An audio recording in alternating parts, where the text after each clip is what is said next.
اولا احنا بننعي لشعب مصر شهدائها اولادها الابرار ان صح يعني ان احنا نقول عليهم شهداء يعني. وربنا رب يجعلهم شهداء عنده سبحانه وتعالى ويرحمهم برحمته الواسعه. ناس كانوا في رمضان كانوا صايمين النهار بتاع رمضان، بالليل بيباتوا عينهم تحرس في سبيل الله فكده، وبعدين قتلوا في سبيل الله لانهم مرابطين على ثغر من ثغور مصر بلد اسلاميه.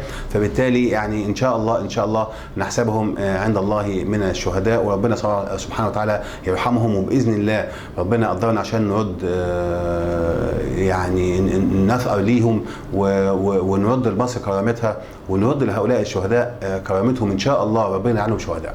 انا بس اللي لفت نظري حاجه واحده، ان يعني معلش يعني لما رئيس الجمهوريه ما حضرش جنازه عمر سليمان قلنا خلاص الراجل ده كان عدو ولا كان من الفلول ولا كان ايا من كان وعمل.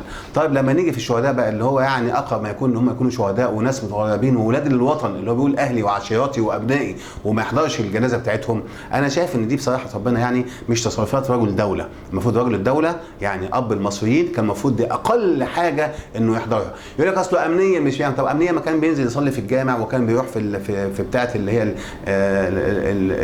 الدهشور اللي حصل فيها المشاكل ديت، يعني حضر دي وحضر ديت وبيصلي بالناس ويئم الناس وبيعمل ايه اللي فيها يعني ايه امنيا يعني.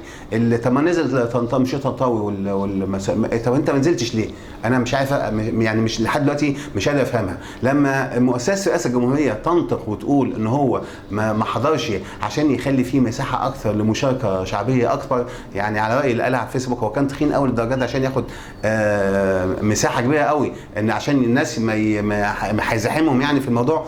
الكلام ده كلام نونسنس طبعا، وبعدين ما يصحش يعني تكون رئيس جمهوريه لرئيس منتخب، والمفروض ان هو يعني راجل من المسلمين، يعني هقول يعني مش هقول من الاخوان المسلمين لكن هو من المسلمين الملتزمين اللي يعرف للمقاتل حقه ويعرف للمصري حقه ويعرف دم اللي سال ده معناه ايه، وبعدين ما يحضرش الجنازه بتاعتهم. انا اعتقد ان دي سقطه كبيره جدا جدا جدا، ولا يغفرها اي اعتذارات ولا اي تبريرات ممكن يقوم بيها الاخوان المسلمين او المسؤولين عن هذا الموضوع. ربنا يا رب يرحم الاموات، وهم مش في حاجه ان هو يصلي بيهم ولا في حاجه ان هو يجي ولا في حاجه ان هو يكرمهم، لان ربنا مكرمهم سبحانه وتعالى، وباذن الله نحسبهم عند الله سبحانه وتعالى في بطون طير في الجنه، خضر في الجنه ان شاء الله. ربنا يجعلهم كده، ومش محتاجين حد يكرمهم في الدنيا ولا محتاجين حاجه خالص من الدنيا، وهم ذهبوا الى خالقهم سبحانه وتعالى وهو اللي هيكرمهم. وباذن الله عهد عليا وعلى اولادي ان شاء الله ربنا باذن الله تعالى لن انسى هذا الموقف، وباذن الله ربنا يقدرنا ونقدر ناخد بطارهم احنا وكل المصريين معانا.